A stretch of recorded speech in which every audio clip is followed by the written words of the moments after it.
Hello बच्चों, आप सभी का हमारे चैनल एसएससी जीके हब में स्वागत है। बच्चों, आज के इस वीडियो सेशन में हम लोग विश्व के महादेश अपने टॉपिक को आगे की ओर लेके चलते हैं। आज का हमारा यह विश्व के महादेश से संबंधित एमसीक्यू का दूसरा वीडियो सेशन होगा। आज हम लोग 50 सवाल को करने वाले हैं जो कि विश्व के महादेश से संबंधित है और ये सवाल बार बार आने वाले सवाल है। आप किसी भी एग्जाम्स की अगर पेपर को देखेंगे तो आपको ये सारे सवाल आपको देखने को मिलेंगे। जैसा कि आप जानते हैं कि ज्योग्राफी में भारत के भूगोल और विश्व के भूगोल दोनों टॉपिक से सवाल आते हैं और बराबर की संख्या में सवाल आते हैं। आज की इस वीडियो सेशन में हम लोग इंपॉर्टेंट 50 एमसीक्यू को देखेंगे, लेकिन इस एमसीक्यू को पहले आप बनाइए। इसके बाद आप अपने आंसर को आप हमारे आंसर से मिला लीजिए। इससे आपकी तैयारी का आकलन हो जाएगा कि आपकी तैयारी कहां तक है। आप वीडियो को पॉज करके खुद से बनाएं और इसके बाद आप आपके अपने आंसर को आप हमारे आंसर से एक बार टैली कर लें। चलिए देखते हैं इस एमसीक्यू वीडियो सेशन 2 का आज का फर्स्ट क्वेश्चन क्या है। सवाल है कि संसार का सबसे बड़ा प्रवाल भित्ति, नाम आपने जरूर सुना होगा, ग्रेट बैरियर रीफ। ये वर्ल्ड का फेमस मतलब प्रवाल भित्ति है। निम्न में से किस जगह पर स्थित है, किस देश में स्थित है? चलिए 4 ऑप्शन आपके सामने दिया गया है। अमेरिका, ब्राजील, ऑस्ट्रेलिया और चाइना। बच्चों, आप इस वीडियो को पॉज कर ले और इसके बाद आप खुद से बनाएं। इसके बाद आप अपने आंसर को हमारे आंसर से मिला लें। तो इसका जो राइट आंसर सी होना चाहिए, ठीक है ना। ऑस्ट्रेलिया में ये जो ग्रेट बैरियर रीफ है, ये दुनिया का आप समझिए कि ये मतलब एक बड़ा वंडरफुल चीज है जिसको देखने के लिए लाखों lakh million and millions visitors Australia में जाते हैं। ऑस्ट्रेलिया की एक पहचान है, उसके पूरे इकोसिस्टम का एक पहचान है ना, ये ग्रेट बैरियर रीफ। तो 1 का आंसर जो होगा वो सी होगा। आते हैं क्वेश्चन नंबर 2 की ओर।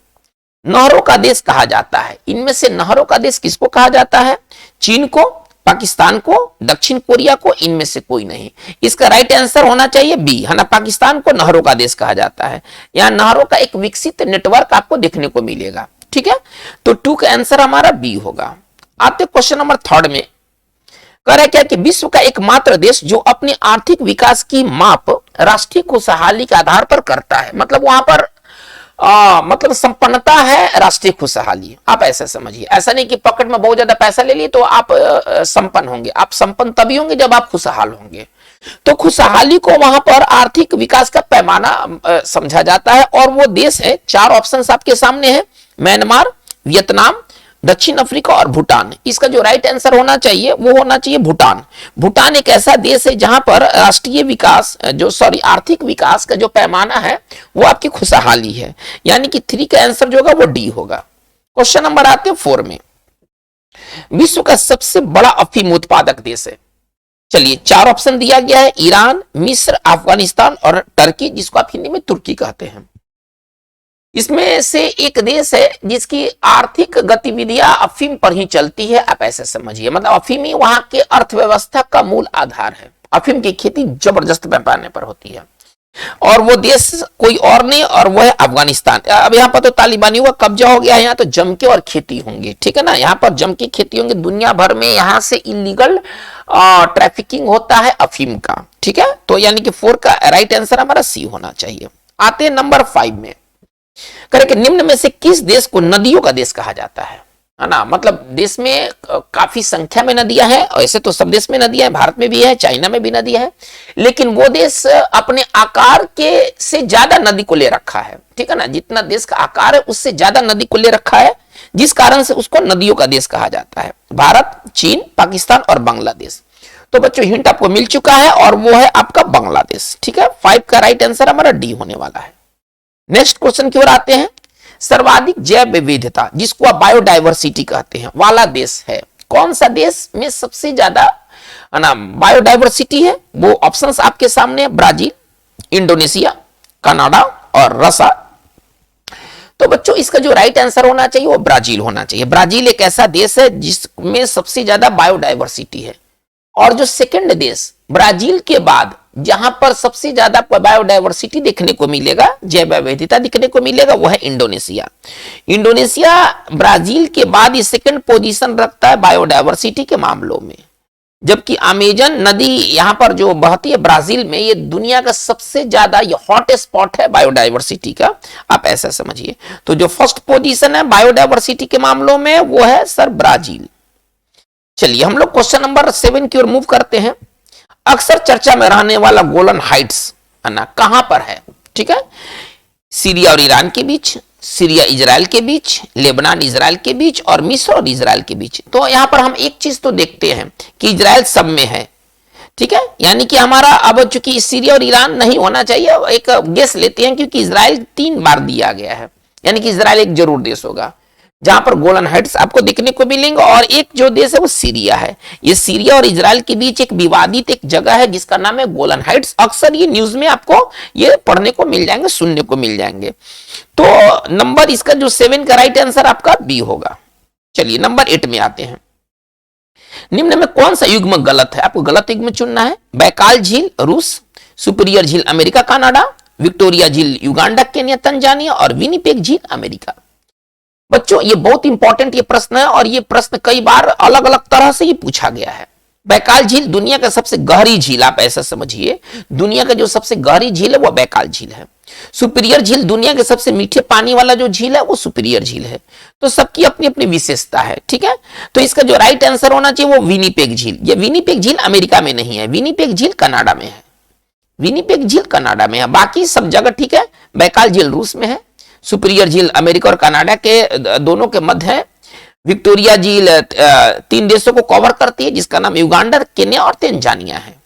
चलिए हम लोग बढ़ते हैं, तो इसका मतलब 8 का राइट आंसर हमारा डी होगा। आते हैं नंबर 9 में। निम्न में से किसे स्वेज नहर जोड़ती है? स्वेज नहर किन 2 वाटर बॉडी को लिंक करती है? उत्तरी सागर बाल्टिक सागर, लाल सागर भूमध्य सागर, प्रशांत महासागर कैरेबियन सागर और इनमें से कोई नहीं। स्वेज नहर के बारे में 2-3 बातें बहुत इंपॉर्टेंट है आपके एग्जाम्स के लिए। इसकी जो ओपनिंग कब किया गया था, ये इससे कई बार सवाल आए हैं। स्वेज नहर का ओपनिंग कब हुआ था, इससे बहुत बार सवाल आए हैं और वो साल था 1869 जब स्वेज नहर को खोला गया था व्यापार के लिए। दूसरा है कि इसके वास्तुकार कौन, इसको बनाने वाले है ना कौन थे, इसके डिजाइनर कौन थे, वास्तुकार कौन थे? तो फर्डिनेंड, उनका नाम था फर्डिनेंड, ठीक है ना, डी लेसेप है ना, फर्डिनेंड डी लेसेप, इनका नाम था फर्डिनेंड डी लेसेप। और इसकी जो लंबाई है ना, इसकी जो लंबाई है वो क्या है, वह 193 किलोमीटर ये लंबा है आपका स्वेज नहर, जो जोड़ती है किन को? लाल सागर और भूमध्य सागर को, जो जोड़ती है किन को? लाल सागर और भूमध्य सागर को। इसका मतलब है कि हमारा 9 का राइट आंसर हमारा बी होने वाला है। आइए क्वेश्चन नंबर 10 में करें कि जर्मनी और फ्रांस के बीच सीमा रेखा निम्न में से कौन सी है? कौन सी सीमा रेखा जर्मनी और फ्रांस के बीच है? चलिए तो 4 ऑप्शन है। ऑर्डरनीसे रेखा, मैगिनॉट रेखा, मेडेंसीन रेखा और 49वीं अक्षांश रेखा। तो बच्चों इसका जो राइट आंसर होना चाहिए वो मैगिनॉट रेखा होना चाहिए। ठीक है ना, मैगिनॉट रेखा जो है वो जर्मनी और फ्रांस के बीच ये एक सीमा रेखा का नाम है। जैसे कि ऑर्डरनीसे रेखा का ये किन 2 देशों को लिंक करता है, तो ये जर्मनी और पोलैंड के बीच ये रेखा है ना, जिसका नाम है ऑर्डरनीसे रेखा। ठीक है ना, तो ये जर्मनी और पोलैंड के बीच है। चलिए देखते हैं कुछ और ये मेडेंसीन रेखा और 49वीं अक्षांश रेखा, ये जो दोनों रेखा है वो कनाडा और अमेरिका के बीच में है, वो कनाडा और अमेरिका के बीच में है। तो बच्चों आपसे सवाल जो पूछा गया था उसका राइट आंसर क्या होना चाहिए? बी होना चाहिए। 10 का राइट आंसर हमारा बी होगा। आइए 11 नंबर में। चलिए 11 नंबर में आते हैं। निम्न में से किस एक नदी पर हूवर बांध बनाया गया है? हूवर बांध किस नदी पर बनाया गया है? चलिए ऑप्शंस में है कोलोराडो नदी, हडसन नदी, अमेजन नदी, सेंट लॉरेंस नदी। तो ये हूवर डैम और पार्कर डैम ये दोनों एक ही नदी पर बनाए गए हैं और उसका नाम है कोलोराडो। और पार्कर डैम है ना, पार्कर बांध आप इसको कहिए, ये दोनों बनाए गए हैं कोलोराडो नदी पर। कोलोराडो नदी पर आपको हूवर डैम भी है और वो पार्कर डैम भी है। 11 का राइट आंसर हमारा ए होने वाला है। आइएगा 12 में। निम्न में से किस देश का संबंध जुलू जनजाति से है? जुलू वहां की प्रमुख जनजाति है और ये बहुत इंपॉर्टेंट है। जुलू जनजाति उस देश की ऑस्ट्रेलिया ऑप्शंस में है, मिस्र, दक्षिण अफ्रीका और सऊदी अरब। ठीक है, इसका जो राइट आंसर होना चाहिए वो दक्षिण अफ्रीका होना चाहिए। जुलू जनजाति का संबंध किससे? दक्षिण अफ्रीका से। यहीं का एक खिलाड़ी था ना, उसका नाम था लॉन्स क्लूजनर। ये दक्षिण अफ्रीका का एक बहुत बेहतरीन ऑलराउंडर था लॉन्स क्लूजनर है ना, जिसका निक नेम था क्लू जनरल जिसका निक नेम था जुलू वैरियर, इसको कहा जाता था जुलू वैरियर, है ना। ये एक समझिए कि क्रिकेट से जुड़ा हुआ एक इंपॉर्टेंट प्रश्न है। ये लॉन्स क्लूजनर एक बहुत इंपॉर्टेंट दक्षिण अफ्रीकी साइड का एक ऑलराउंडर था जिसका नाम था जुलू वैरियर, चूंकि ये जुलू जनजाति से बिलोंग करता था। तो जुलू जनजाति का संबंध किससे है? दक्षिण अफ्रीका से है। 12 का आंसर सी होगा। चलिए आते क्वेश्चन नंबर 13 में, कह रहे कि निम्न में से किस देश से नील नदी नहीं गुजरती है? नील नदी किन देशों के बीच प्रवाहित नहीं होती है? युगांडा, सूडान, मिस्र और केनिया। इसका राइट आंसर केनिया होना चाहिए, ठीक है ना। बाकी 3 देशों से आपको नील नदी गुजरती है, लेकिन केनिया से नहीं गुजरती है। इसका मतलब है कि हमारा राइट आंसर होना चाहिए 13 का राइट आंसर हमारा डी होना चाहिए। ये सारे क्वेश्चंस बहुत बार पूछे गए हैं बच्चों। आप इन वीडियो को पॉज करके आप इसे बनाइए, सीधे इसी तरह से नहीं देखिए, कॉपी कलम का इस्तेमाल कीजिए, ठीक है, और एकदम इसको सीरियस वे में बनाइए, तभी आप बढ़िया कर पाएंगे, ठीक है। नंबर 14 में आते हैं। करें क्या कि विश्व में मीठे पानी का सबसे बड़ी झील है, अभी बात किया गया है मीठे पानी की झील के बारे में, अभी थोड़े से देर पहले बात किया गया है। चलिए ये झील कौन कौन है? इरी झील, ओंटारियो झील, मिशिगन झील और सुपीरियर झील। तो सुपीरियर झील दुनिया के है ना मीठे पानी का सबसे बड़ा झील है। 14 का राइट आंसर हमारा डी होगा। आते नंबर 15 में, विश्व प्रसिद्ध विक्टोरिया झील है ना का विस्तार निम्न में से किस देश में नहीं है? अभी विक्टोरिया झील के बारे में भी चर्चा हुआ था, ठीक है। तो इसमें पूछा गया है केनिया, युगांडा, इथोपिया और तंजानिया। इसका राइट आंसर इथोपिया होना चाहिए, ठीक है ना। केनिया, युगांडा और तंजानिया में आपको विक्टोरिया झील का मतलब प्रसार है। यहां भी देखिए, यहां से आप आंसर ले सकते हैं। सॉरी कहां गया ये? चलिए देखिए यहां से आप आंसर ले सकते हैं, ठीक है। अभी बात किया गया है युगांडा, केनिया, तंजानिया, जबकि हमारा ये सेक्शन सही था, गलत में ये नहीं था।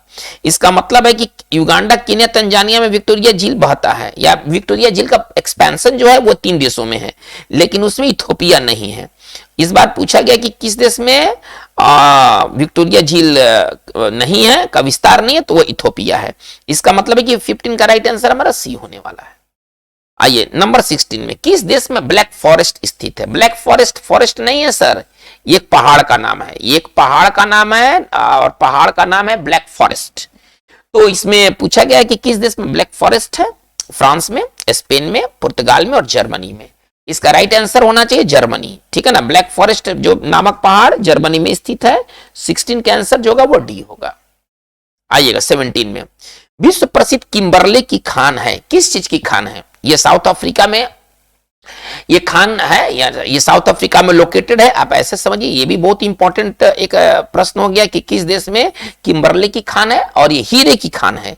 ये हीरे की खान है, सोने, कोयले और बॉक्साइट की खान ये नहीं है, ये हीरे की खान है, ठीक है। 17 का राइट आंसर हमारा ए होगा।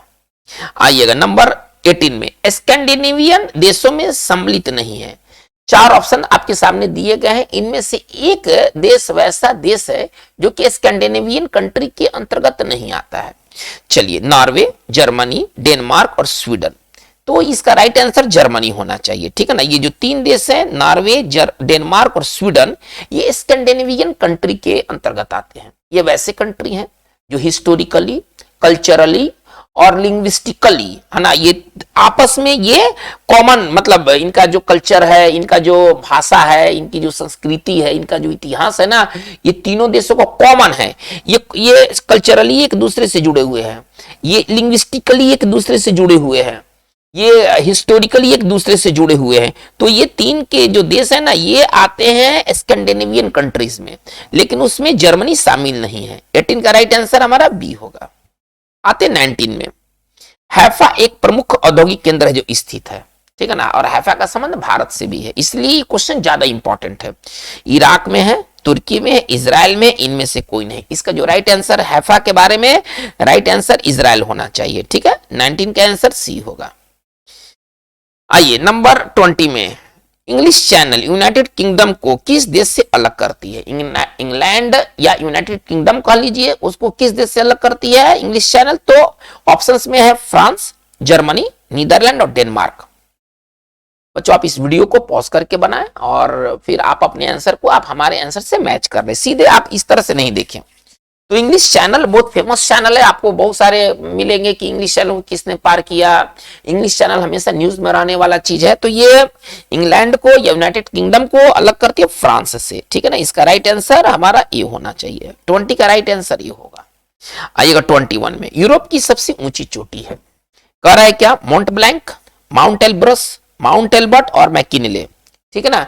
इसका जो राइट आंसर होना चाहिए वो माउंट एल्ब्रस होना चाहिए। माउंट एल्ब्रस जो है वो कॉकेकस पर्वत श्रेणी का सबसे ऊंची चोटी है और यूरोप की सबसे ऊंची चोटी है, जबकि माउंट ब्लैंक का संबंध आल्प्स पर्वत से है। देखिए ये किस पर्वत की चोटी है, पहले आप इसको भी तो देख ले। आल्प्स पर्वत का संबंध जो है वो माउंट ब्लैंक से है, ठीक है। माउंट एल्ब्रस जो है वो कॉकेकस पर्वत, कॉकेसस पर्वत का एक चोटी है माउंट एल्ब्रस। तो ये दो बहुत इंपॉर्टेंट यूरोप के पर्वत हैं जिनकी चोटियां है माउंट ब्लैंक और माउंट एल्ब्रस, लेकिन सबसे ऊंची जो चोटी है वो माउंट एल्ब्रस है, यानी कि 21 का राइट आंसर हमारा जो होगा वो बी होगा। आते हैं हम लोग 22 में, 5 सागरों का पतन, पोर्ट ऑफ 5 सीज है। किस शहर को 5 सागरों का पतन कहते हैं? पतन मतलब पोर्ट, मॉस्को, रोम, न्यूयॉर्क और ओटावा। इसका जो राइट आंसर होना चाहिए वो मॉस्को होना चाहिए बच्चों, इसका राइट आंसर मॉस्को होना चाहिए। मॉस्को को पोर्ट ऑफ 5 सीज कहा गया है, यानी कि 22 का राइट आंसर हमारा ए होगा। आइएगा 23 में, निम्न में से किस देश को यूरोप का खेल का मैदान कहा जाता है? बहुत ही पॉपुलर ये सवाल है, बहुत ही पॉपुलर सवाल है, हर तरह के एग्जाम्स में ये सवाल पूछा गया है। Germany, Netherlands, Switzerland, Scotland. तो इसका जो राइट आंसर होना चाहिए वो स्विट्जरलैंड होना चाहिए। 23 का आंसर हमारा सी होगा। आइएगा 24 में, यूराल पर्वत स्थित है। यूराल पर्वत कहां पर है? रूस में, फ्रांस में, जर्मनी में और इटली में। इसका राइट आंसर यूराल पर्वत जो है वो रसा में है। 24 का राइट आंसर हमारा ए होगा। आइएगा 25 में, उत्तर अमेरिका की सबसे लंबी नदी है। उत्तर अमेरिका जो कॉन्टिनेंट है उसकी सबसे लंबी नदी है Missouri, Mackenzie, Columbia, Rio Grande. इसका जो राइट आंसर होना चाहिए बच्चों क्या होना चाहिए, क्या आप सोच सकते हैं इसका राइट आंसर क्या होना चाहिए? उत्तर अमेरिका की सबसे लंबी नदी के बारे में पूछा गया और वह है मिसौरी, तो हमारा 25 का आंसर होना चाहिए वो ए होना चाहिए। आते हैं हम लोग आगे 26 में, पनामा नहर निम्न में से किन्हें जोड़ता है? इनको जोड़ता है पनामा नहर? प्रशांत महासागर को हिंद महासागर से, प्रशांत महासागर को अटलांटिक महासागर से, अटलांटिक महासागर को हिंद महासागर से, इनमें से कोई नहीं। तो बच्चों इसका राइट आंसर होना चाहिए प्रशांत महासागर को अटलांटिक महासागर से। अब स्वेज नहर की भांति देखिए, स्वेज नहर पर किस देश का, आज के डेट में अगर कहा जाए कि स्वेज नहर पर किस देश का कब्जा है तो मिस्र का कब्जा है, ठीक है, मिस्र का कब्जा है। और पनामा नहर पर किस देश का कब्जा है? पनामा नहर पर पनामा देश है ना, देश का नाम है पनामा, उसी के नाम पर बना है पनामा नहर। ये ओपन हुआ था 1869 में, ये ओपन हुआ था 15 अगस्त, इसका डेट भी फिक्स है 15 अगस्त 1914 को, 15 अगस्त 1914 को ये ओपन हुआ था, ठीक है ना। इसकी लंबाई जो है वो 80 किलोमीटर है, इसकी लंबाई जो है 193 किलोमीटर है, तो लगभग दुगना से ज्यादा है, ठीक है। तो ये सारी इंपॉर्टेंट बातें पनामा नहर के बारे में। हमारा राइट आंसर 26 का राइट आंसर बी होना चाहिए। आइए 27 में आते हैं, अमेरिका के किस राज्य में मृत घाटी डेथ वैली स्थित है? ठीक है, बहुत फेमस ये जगह है जहां पर मतलब ये दुनिया के सबसे हॉटेस्ट प्लेसेस में से एक है डेथ वैली, मृत घाटी। अलास्का में है, कैलिफोर्निया में है, सॉरी टेक्सास में है, कैलिफोर्निया में और रोड्स द्वीप में है। ये कहां पर है डेथ वैली? अक्सर न्यूज में रहने वाला ये चीज है, हम लोग बचपन से पढ़ते आ रहे हैं मृत घाटी के बारे में। और इसका जो राइट आंसर होना चाहिए कैलिफोर्निया होना चाहिए, इसका राइट आंसर कैलिफोर्निया होना चाहिए। 27 का राइट आंसर हमारा सी होगा। आते 28 की तरफ, निम्न में से किसे पक्षियों का महाद्वीप कहा जाता है? ठीक है, अफ्रीका, दक्षिण अमेरिका, उत्तरी अमेरिका, एशिया। इसका बच्चों राइट आंसर होना चाहिए दक्षिण अमेरिका, ठीक है ना। दक्षिण अमेरिका को पक्षियों का महाद्वीप कहा गया है। 28 का राइट आंसर बी होगा। आते 29 में, लैटिन अमेरिका में वे देश आते हैं जिनकी मुख्य भाषा है ना, ये भाषा से जुड़े हुए हैं, आपस में ये भाषा से जुड़े हुए हैं। और ये इन देशों को मिला करके ना, इसमें कई देश हैं जिनको मिला करके हम लोग लैटिन अमेरिका के नाम से जानते हैं। पुर्तगाली, फ्रांसीसी, जर्मन और अंग्रेजी, है ना। ये लैटिन अमेरिकी देश वे देश है जिनकी मुख्य भाषा है पुर्तगाली, या इसमें एक और ऑप्शन नहीं है, या स्पेनिश। या तो वहां पर पुर्तगीज बोला जाता है या तो स्पेनिश बोला जाता है।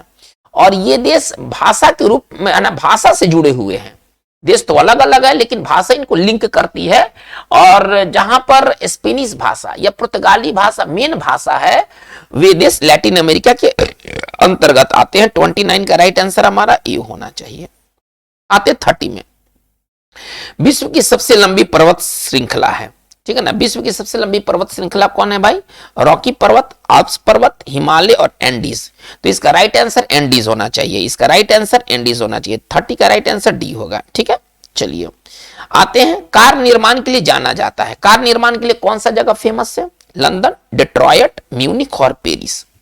तो बच्चों इसका राइट आंसर होना चाहिए डेट्रॉयट होना चाहिए, ठीक है ना। अमेरिका में है, जो कि कार मैन्युफैक्चरिंग के लिए वर्ल्ड फेमस जगह है। तो 31 का राइट आंसर हमारा बी होगा। आइएगा 32 में, करेक्ट, हार्ट्सफील्ड जैक्सन अंतरराष्ट्रीय हवाई अड्डा, हार्ट्सफील्ड जैक्सन इंटरनेशनल एयरपोर्ट स्थित है कहां पर? अमेरिका के किस जगह में? न्यूयॉर्क में, लास वेगास में, लॉस एंजल्स में, अटलांटा में। तो बच्चों इसका राइट आंसर अटलांटा होना चाहिए, ठीक है ना। अटलांटा में हार्ट्सफील्ड जैक्सन इंटरनेशनल एयरपोर्ट है, यानी कि 33 का राइट आंसर हमारा डी होना चाहिए। आइएगा 34 में,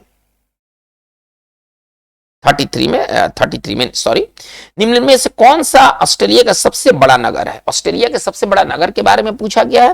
पर्थ, मेलबोर्न, सिडनी और ब्रिस्बेन। ये चारों ऐसे जगह है जहां पर अक्सर आप देखेंगे कि टेस्ट मैच या वनडे मैचेस होते हैं। ऑस्ट्रेलिया में इन्हीं जगहों पर ज्यादातर मैच खेले जाते हैं।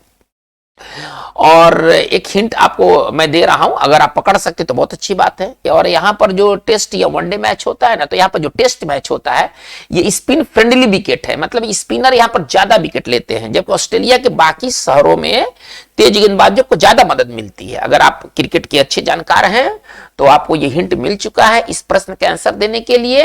पर्थ में तो बाउंसी विकेट है, यानी कि ये आंसर नहीं होने वाला है। पर्थ के जो विकेट है बाउंसी है। मेलबोर्न में खूब तेज गेंदबाजों को मदद मिलता है। ब्रिस्बेन में भी है ना, तेज गेंदबाजों को काफी मदद मिलता है। तो सिडनी एक ऐसा शहर है जहां पर है ना, मतलब कहने का मतलब है कि स्पिनर को ज्यादा मदद मिलता है, ठीक है ना। और इसका आंसर सी होगा। ये ऑस्ट्रेलिया का सबसे बड़ा नगर है सिडनी।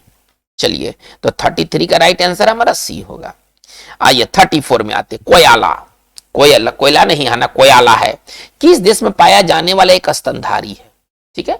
इसका पहचान, इसकी विशेषता क्या है कि दिन में सोता है, रात भर जगता है, पेड़ पर रहता है, ठीक है ना। इसका यही है कि ये कोयला क्या है, तो ये दिन भर सोने वाला जानवर है, स्तनधारी जानवर है। रात भर जगेगा, जब दिन भर सोएगा तो रात भर जगेगा और ये पेड़ पर रहेगा।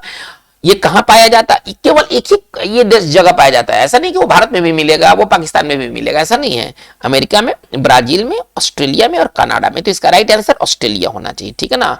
इनका जो मूल निवास जो कंट्री है वो कोयला का, वो ऑस्ट्रेलिया है। 34 का राइट आंसर हमारा सी होगा। आते 35 में, तेल भंडार एवं उत्पाद के लिए प्रसिद्ध डकांग क्षेत्र स्थित है। डकांग क्षेत्र कहां पर है? किस देश में डकांग एरिया है?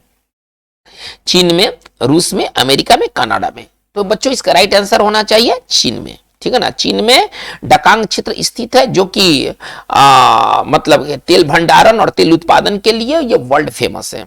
तो 35 का राइट आंसर हमारा ए होने वाला है। आइए 36 में, निम्न में से किस झील का विस्तार सिर्फ अमेरिका में है? बहुत इंपॉर्टेंट सवाल, ये बहुत और जबरदस्त इंपॉर्टेंट ये सवाल है बच्चों। पहले आप इसे खुद से करें, इसके बाद फिर हम बात करेंगे कि इसका राइट आंसर क्या होना चाहिए।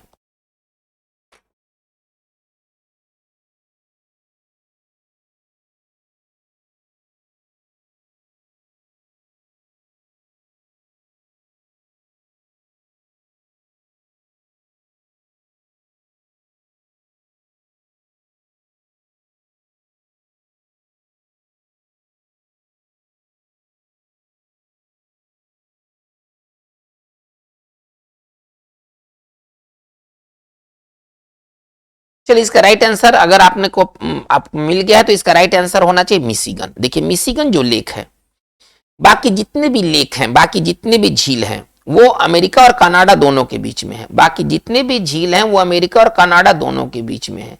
जबकि आपसे सवाल पूछा यह गया है कि इनमें से कौन सा झील का विस्तार सिर्फ अमेरिका में है, मतलब वो कनाडा में नहीं है। तो सुपीरियर झील अमेरिका और कनाडा में है, ह्यूरोन झील अमेरिका और कनाडा में है, और ईरी झील जो है अमेरिका और कनाडा में है। केवल मिशिगन झील ही है वो केवल और केवल अमेरिका में है। ये केवल और केवल अमेरिका में है, मतलब इसका शेयर कनाडा के साथ नहीं है। हमारा 36 का राइट आंसर क्या होना चाहिए? 36 का राइट आंसर बी होना चाहिए। आइएगा 37 में, प्रशांत महासागर के क्रॉस रोड के नाम से जाना जाता है, ठीक है। कौन सा शहर, कौन सा राज्य, कौन सा क्षेत्र है जो कि प्रशांत महासागर के क्रॉस रोड के नाम से जाना जाता है? San Francisco, Honolulu, Seattle, Los Angeles. बच्चों ये बहुत इंपॉर्टेंट ये जगह है, मैं आपको एक हिंट दे रहा हूं, ये फेमस, दुनिया का फेमस टूरिस्ट प्लेस है, पहले आप ऐसे समझे।